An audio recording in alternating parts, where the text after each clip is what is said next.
I was a kept man, a trophy husband. At least, that's what they called me. I didn't know who they were, and I didn't particularly care, but my CEO wife certainly took their words to heart. It happened again after another humiliating night of dragging my intoxicated wife home. I had hoped for a simple, "Thanks for everything, honey." Instead, what waited for me was a divorce settlement. I knew my place.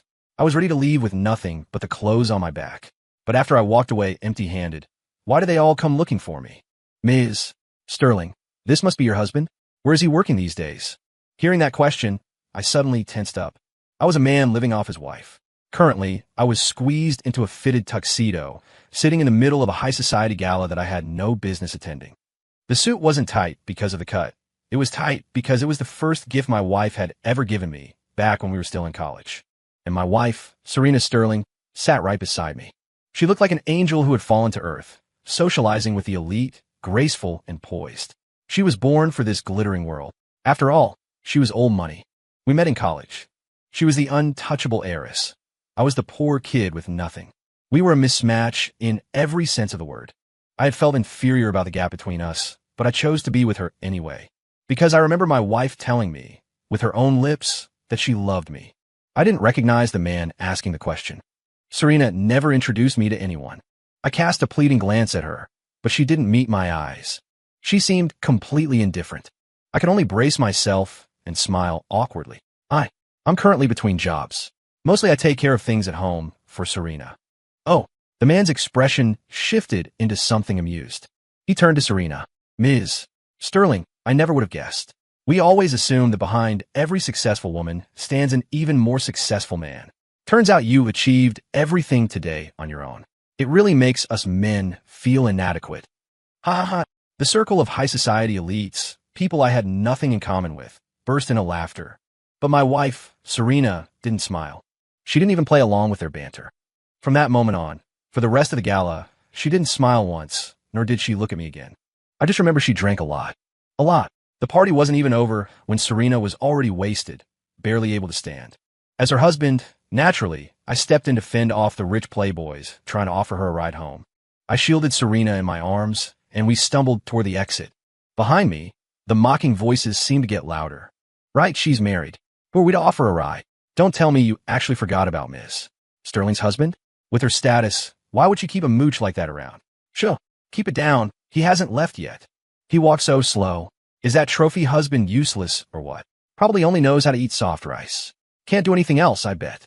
Ha ha. They laughed loudly enough for me to hear, of course. But I didn't take it to heart. Maybe I was just used to it. The truth was, I could have helped Serena. I could have held my own in a room like that, conversing with the same status they had. For 4 years of college, I was top of my class. Serena, my classmate, knew this. After a year-long internship at a major firm, they had offered me a VP position straight out of the gate. But Serena had grabbed my hand and said, "Baby, you have me. Why do you need to work so hard? Whatever you want, I can give you. You just need to take care of your precious Serena." I remember she said that while lying in my arms, nuzzling my earlobe. Faced with that kind of affection, how could I refuse? So, I became who I am today. I had a good job. At the very least, I took excellent care of my precious Serena. Later, I heard that company became a Fortune 500, even bigger than Serena's current company. Friends I hadn't spoken to in ages asked if I regretted it. I said no, because I remembered my wife telling me, with her own lips, that she loved me. I hadn't been drinking, so I drove Serena's Porsche back to our gated community in Manhattan. As I carried Serena into the elevator, we ran into our neighbor, Mrs. Higgins. Seeing me, she smiled and greeted us. "Caleb, wife had a bit too much again? You really have your hands full." I smiled but didn't speak. Just like the neighbor who was used to the sight, I was used to days like this. I remember the first time Serena got blackout drunk. I was angry, but I still brought her home. When she sobered up a bit and saw my mood, she immediately used her foolproof weapon.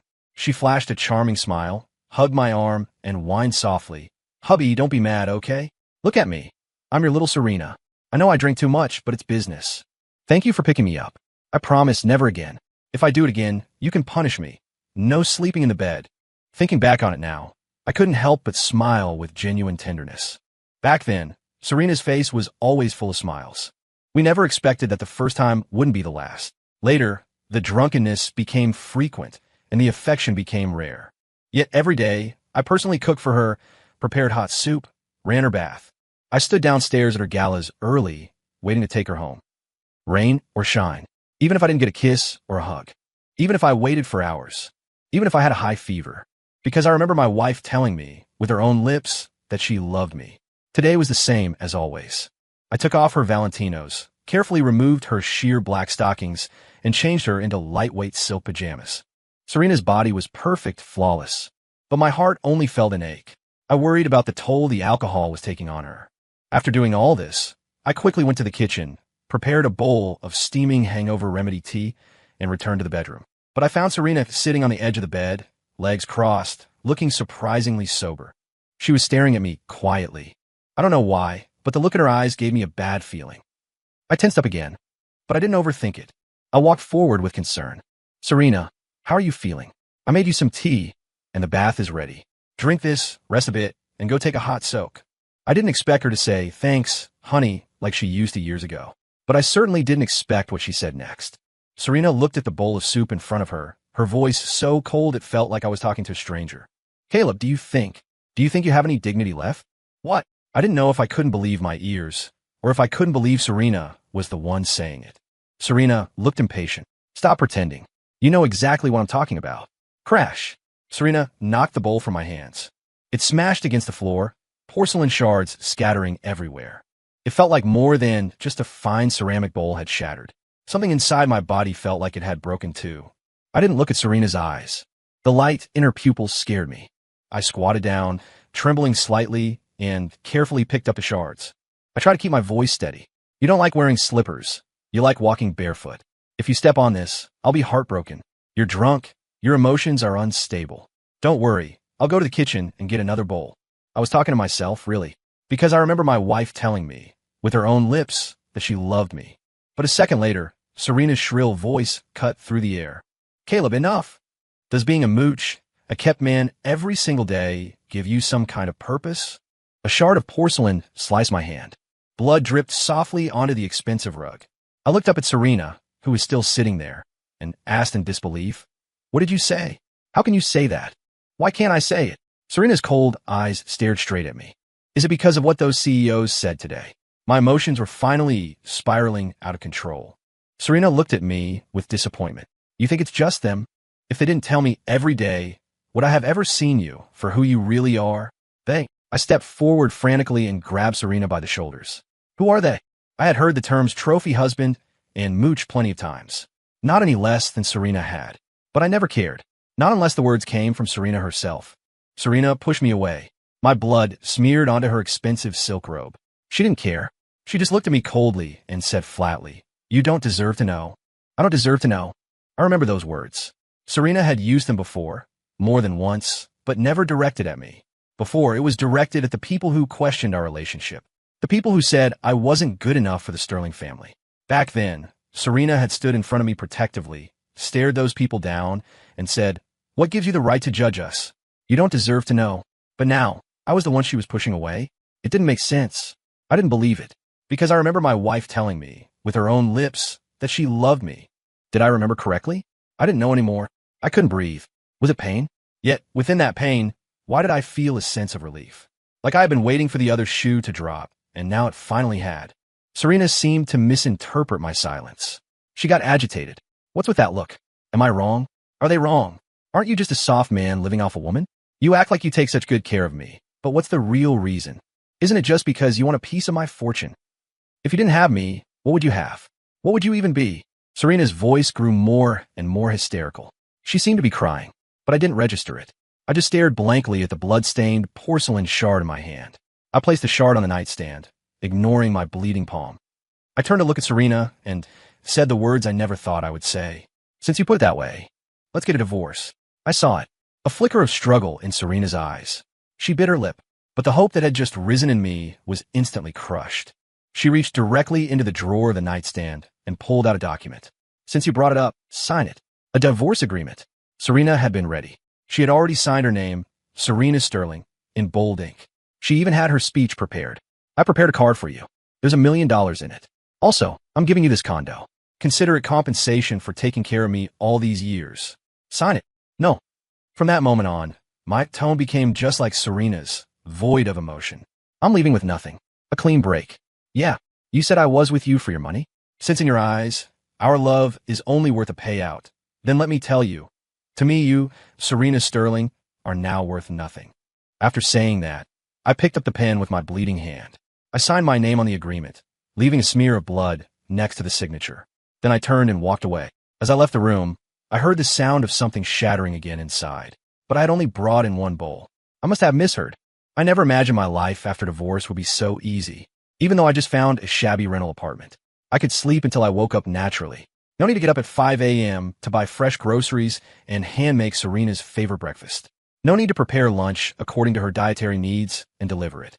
No worrying if it was too hot or too cold. At night, I could sleep whenever I wanted. No need to pick up a wasted Serena. No need to make hangover cures. No need to open my laptop after tucking her in to organize her schedule for the next day. I enjoyed this sudden, overwhelming relief for 3 full days. My long silent phone suddenly rang. Instinctively, I went to answer it, but I saw the name Serena flashing on the screen. Without thinking, I hung up. I didn't even give her a chance to call back. I added her number to the block list immediately. Then, a voice message came through from her on a messaging app. A full 60 seconds. I was mildly curious about what she said, but I didn't want to hear her voice. I blocked her on every platform. Finally, my world was quiet, but with the quiet came a critical problem. Yes, I used to be a kept man, but now I wasn't being kept. I still needed to eat. It had been years. I didn't know if my professional skills were rusty. Still, I opened a job hunting app one hadn't touched in ages. As soon as I logged in, a string of private messages flooded my inbox. It was surprising, and they were all sent within the last 3 days. Curious, I opened the first one. It was from a company similar in size to Serena's. The position, assistant to the general manager. Requirements, male, unmarried. Job description, obedient, gentle, sensible, nurturing, can cook, on call 24/7. No need to handle documents. Just take care of the GM's daily life. Must know how to make hangover cures. I looked at the requirements and couldn't help but laugh. Wasn't this right up my alley? I had been married to Serena for years. I could do this in my sleep. I never expected that being a trophy husband would one day become a marketable skill set, my means of survival. I didn't overthink it. I really needed to eat. So, I accepted the interview invitation. But as anyone looking for a job knows, you don't put all your eggs in one basket. So I opened the second message. I was surprised. Then the third. 3 consecutive messages, and the requirements were almost identical. Assistant to the GM, assistant to the director, assistant to the CEO. Most importantly, the salary was astronomical. Even I was baffled. Since when is waiting on people such a hot career path? I put on a suit I bought back in college for club activities. Not one Serena bought, but one I paid for myself. It was a little tight, but it worked. I walked into the first company's office. Inside sat a single, stunningly beautiful woman. She wore a high-end Taylor business suit and Valentinos that reminded me of Serena. The difference was Serena liked black stockings. This beauty went bare-legged, but that didn't matter. Even if she was gorgeous, those legs didn't belong to me. I sat down and got straight to the point. Hello, interviewer. My name is Caleb Vance. I'm 20. But before I could finish, the beauty smiled and interrupted. I'm not the interviewer. Then you are. I paused.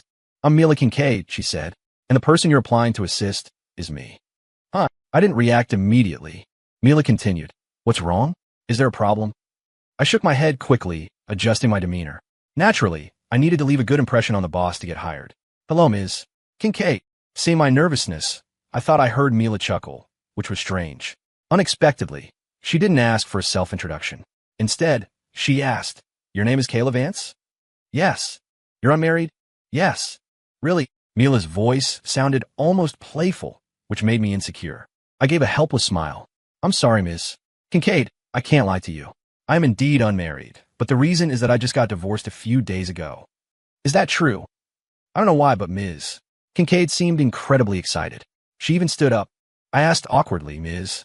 Kincaid, are you okay? I feel like you seem happy to hear I'm divorced. Mila realized she lost her composure and quickly sat down, shaking her head. No, I'm just sorry for your loss. Okay. Mila seemed in a rush to change the subject. Mr. Vance, I'm very satisfied with you. When can you start? Huh, I was stunned. That sloppy? This was completely different from the interview I imagined. Actually, I had interviews scheduled with 2 other companies, but the opportunity was right in front of me. I couldn't let it go. If I failed the other 2 interviews and try to come back here, the chance might be gone. So, I stood up and said to Mila, "Thank you for your trust, Ms. Kincaid. I can start immediately." "Great." Mila looked delighted. She pulled out her phone. I didn't know what she was doing, but from the corner of my eye, it looked like a group chat. She happily typed out a message. After sending it, Mila stood up, beaming, ready to show me around. Just then, my phone rang. I want to hang up, but Ms. Kincaid was very gracious. She told me not to be nervous and to take the call. So I walked out to the hall. A strange woman's voice, very pleasant, came through the line. "Is this Mr. Vance? Don't forget, you have an interview with our company today." It must be a recruiter from one of the other companies. Since I just accepted Mila's offer, I felt a bit awkward, but I had to be honest. "I'm sorry, I've already found a job. I probably won't be able to attend the interview." I expected her to hang up. Instead, she wasn't surprised at all. "It doesn't matter if you found a job. You promised to interview. Even showing up for the formalities would be good, don't you think?" I had looked for jobs during my college internship. Usually, once they hear you're hired, they stop caring. But this company, before I could react, Mila's voice came from behind me. "It's fine. You should go check it out." I jumped and stepped back. Mila had appeared behind me without a sound. And she heard the voice on the phone? How close was she standing? I knew this was the time to show loyalty, but for some reason, like a ghost was guiding me. I said into the phone, "Okay, see you soon." After hanging up, I was worried Ms. Kincaid would fire me on the spot. To my surprise, she gave a sweet smile. "Where are you going?" "I'll drive you." "Wait, driving? Isn't that supposed to be my job?" I was in a daze as Mila drove me to the second company. I didn't even realize I hadn't given her the address. I pushed open the door to the second office. Inside, again, was a single woman about Mila's age. She was also beautiful, also wearing expensive heels. When she saw me, she wore a smile identical to Mila's. "Caleb, you're finally here." Hearing that, I paused. "You know me?" Before she could answer, the crisp sound of high heels approached from behind me. I turned around, startled. "Ms. Kincaid, why did you come up to?" But the stranger's reaction was bigger than mine. She stood up and snapped at Mila. "Mila Kincaid, who said you could crash my interview? You have no honor." Mila just smiled. "Gia Sinclair. I'm not the only one here." Suddenly, another gorgeous woman popped out from behind Mila. She didn't look at anyone else. She made a beeline for me. Extending her hand, she announced the name of the third company. "Caleb, I am Lexi Thornton. Will you be my assistant?" I stood there, frozen. My brain couldn't process the situation. Only one thought remained in my mind. Before I got divorced, why didn't anyone come looking for me like this? Mila stepped in front of me, spreading her arms defensively. "I'm telling you both, Caleb already agreed to be my assistant. You missed your chance." Gia waved her hand. "Says who? Don't forget whose company this is. Get out." Lexi craned her neck. "So what if it's your company? I own shares here. I have a say too." Watching the three women argue, I was utterly confused. I couldn't help but ask Ms. Kincaid, Ms. Sinclair, Ms. Thorne, "Do you three know each other?" The three women nodded in unison. "We do." "Then, do you know me?" The three of them froze. They exchanged looks, seemingly hesitating. But quickly, they all shook their heads and said in unison, "No." "Then why are you all determined to hire me as an assistant?" That was the mystery. With the salary they offered, people would be lining up around the block. Yet the three of them were fighting over me. I felt like a goblin about to be slain by a hero in a video game. Like this was my final, beautiful dream before death. After all, just days ago, I was a despised soft rice man. But everything in front of me was so real. Faced with my question, they seemed stuck. Finally, Mila spoke up. "We made a bet to see who could hire an assistant first. They saw I succeeded and didn't want me to win, so they came to poach you."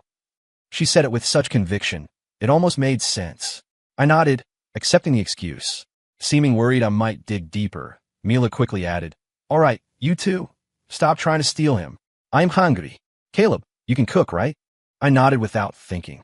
I wasn't a chef, but for years I made every meal for Serena aside from Gallus. I could do this with my eyes closed. Mila looked excited. Quick, come with me. Let me taste your cooking." Before I could speak, Gia and Lexi protested. "You can't eat alone. You have to take me too." "Exactly. I wanted to try it for ages. I mean, it looks delicious. My kitchen is huge. Go to my place. Go to my place." The three women chattered like birds. I was just concerned about one thing. What did she mean by wanted to try it for ages? And looks delicious. When had they ever seen my cooking? I went with the three CEOs to Lexi Thorne's house. Her kitchen was indeed massive, even bigger than Serena's. The ingredients were already prepped. I slipped into an apron with practiced ease and walked into the kitchen. I started the familiar work. Except before, I cooked only for Serena. Now, it was for 3 women I just met who were in every way equal to Serena. I even started to doubt myself. Was it possible that during my marriage, my eyes were so fixed on Serena that I ignored everyone else? I laughed at myself. I was just a trophy husband. How could that be? I didn't know then that the gentlest, most attentive, long-term companionship is what truly captures people's hearts. While I cooked, the 3 women stopped arguing. They leaned against the kitchen counter, watching me quietly. I realized then that they really didn't see me as a threat. They had all changed into skimpy loungewear. It was a sea of pale skin, making my hand tremble on the spatula. But what caught my attention most was the look of anticipation on their faces. I had only seen that light on Serena's face once. Back then, I was in the kitchen, and she was watching, waiting to be fed. But later, Serena never stood outside my kitchen again. I smiled. Even now, I was thinking of Serena. I shook my head, casting her out of my mind. I was starting a new life. Surely she was already enjoying hers. Soon, a table full of food was laid out in Lexi's dining room. My ears were filled with chirping voices. Wow, it looks so good. It's steaming hot. Smells amazing. I can't wait. I'm getting chopsticks. I'll get bowls. Give me one too. How could anyone have this kind of food and not appreciate their good fortune? Seeing them happy, I smiled. I smiled genuinely. Until Mila, mouth greasy with food, waved at me. Caleb, my little assistant, what are you standing there for? Come eat with us. I was allowed at the table. I shook my head, pushing away the memories threatening to surface. I naturally joined their lunch. They ate with gusto, even popping a few bottles of expensive wine. Since I had to drive Mila home, I didn't drink. But once they started, they were like Serena. They couldn't stop. By the end, all 3 were swaying, looking barely conscious. Mila waved her hand at me. Caleb, my little assistant, carry me home. Carry. I stopped, looking awkward. Really? Before I could speak, I felt a warm, smooth sensation in my hands. Mila had literally jumped into my arms. Seeing her drunken state, I shook my head helplessly. Boss, walking out in just pajamas isn't a good look. Mila hooked her arms around my neck. You changed me. Me? My shocked expression made the 3 women burst into laughter again. Eventually, Mila changed her own clothes. While waiting, Gia was holding her phone, sending a voice note to someone.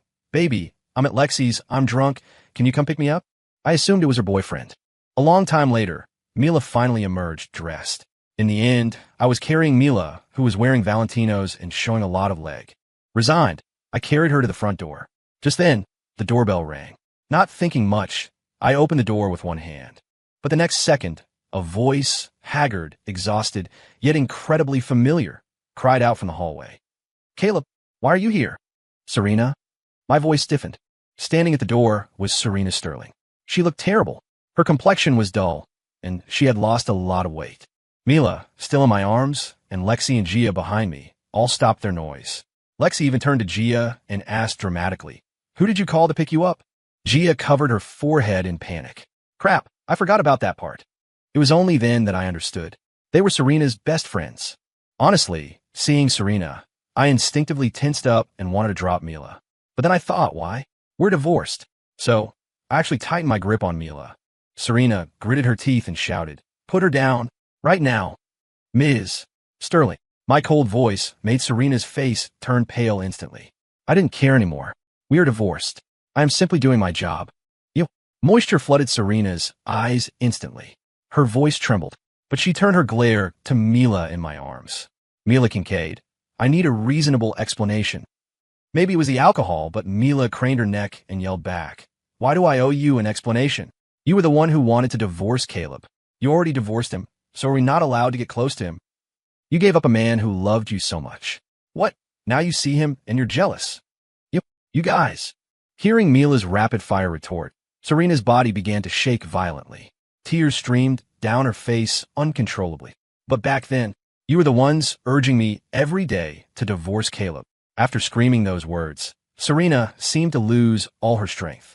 She slumped softly against the hallway wall. Hearing this, realization hit me like a lightning bolt.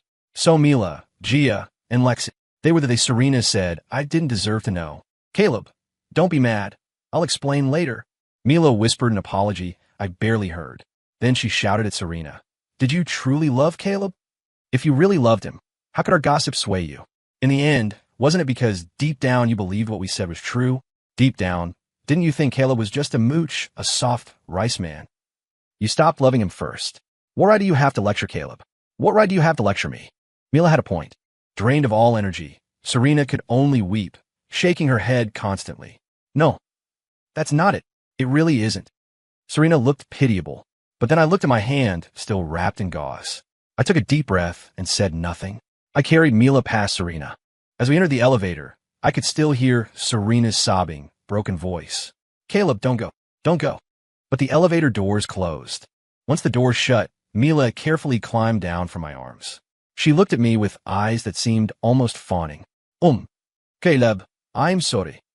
The things we said before were lies. We were just indignant on your behalf. You were so good, but Serena didn't appreciate you, I felt a sudden wave of irritation. Okay, stop talking. I interrupted her. Mila stuck out her tongue and went silent, stealing glances at me now and then. When the elevator reached the parking garage, I took a deep breath. I turned to Mila with a professional smile. Ms.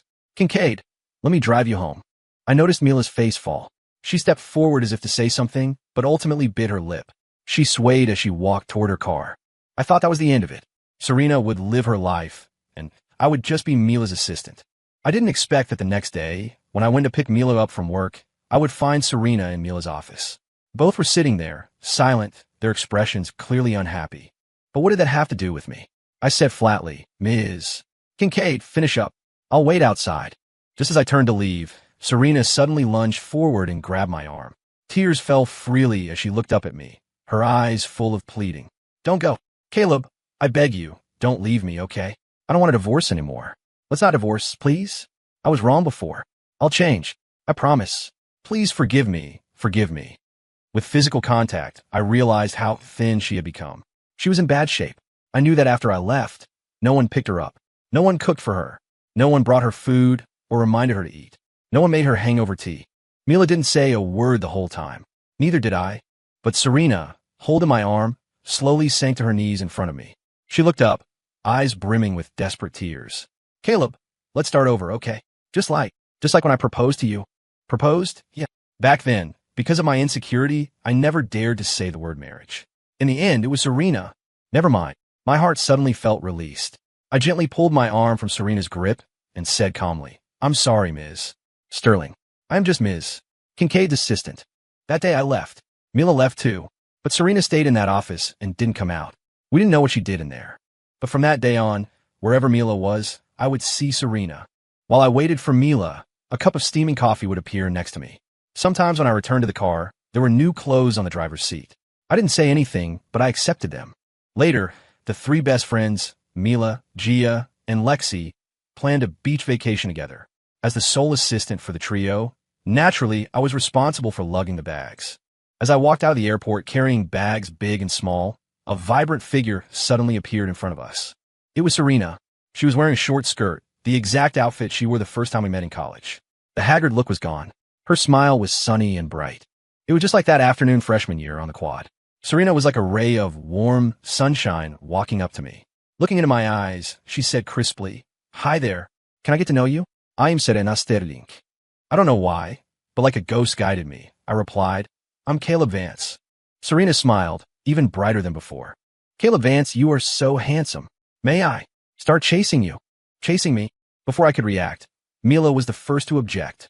Hey, Serena Sterling, you sneak around stalking us, and now you want to backstab us? Gia immediately put her hands on her hips. I object. If anyone is chasing Caleb, it should be me. Lexi hugged my arm. No way, no way. Caleb is always at my house cooking, so I should be the one chasing him. Serena declared domineeringly, You are all latecomers.